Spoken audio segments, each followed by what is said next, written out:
Shola Alvarez magiging galleries na. Ating alamin. But before that, welcome back to my channel, Power Valley PH, your valuable trends hub. Former F2 Logistics outside spiker na si Shola Alvarez pupunta na ng galleries. Si Alvarez ay isa sa mga naging free agent matapos na lumiban ang F2 Logistics sa torneo.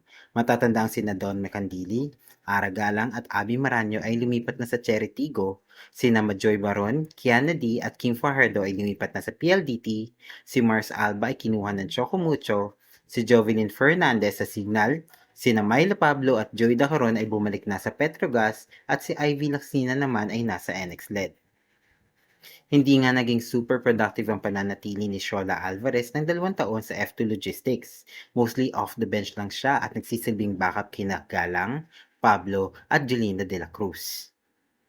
Kaya naman, inaasahang magkakaroon ng major role si Alvarez sa gallery sa outside hitting position kasama nina Roma Doromal, Rapril Aguilar, Isa Jimenez, Audrey Paran at Grace Bombita.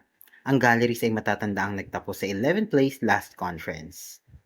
Bukod kay Alvarez, kinuha din ng galleries high risers ang serbisyo ni na Franz Ronquillo at setter Rene Mabilangan.